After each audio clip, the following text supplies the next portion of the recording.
Welcome to my YouTube channel, Tony Su Vega, your Feng Shui guru and paranormal expert. Horoscope, Virgo, August 23 to September 22, 8th of September 2023, Friday. Career. Nakuha natin ng alas ng basto o ng wands na baliktad or inverted.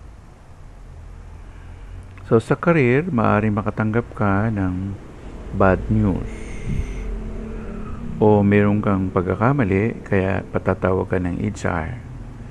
May paparedo sa'yo, papaulit, papagawa muli o uutusan ka dahil mayroon kang pagkakamali.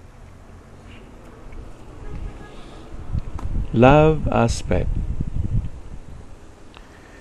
Sa love aspect natin, nakuha natin ng baligtad na Three of Wands o Tres de Basto o de Bastos.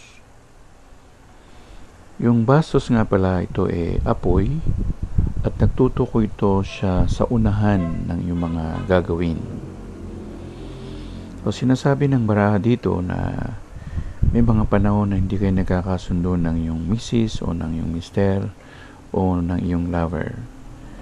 At kung hindi ninyo aayusin ang iyong relasyon, may posibilidad na lagi kayong magkayamutan. Kaya minumungkahi ng card na mag-ayos kayo muna. Ayusin ang relasyon. Money and opportunities. Nakuha natin ang alas de espada.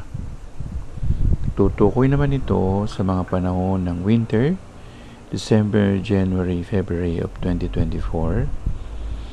Pwede rin siya ay may kinalaman sa biyahe o sa pangibang bansa, pangibang lugar.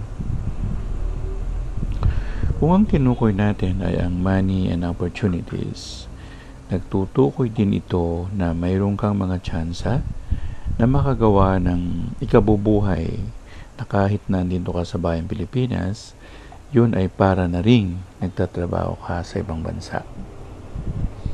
O di kaya naman, may malaki ka ring oportunidad para makapagtrabaho sa abroad kung nag-apply ka ng trabaho. Life quotes.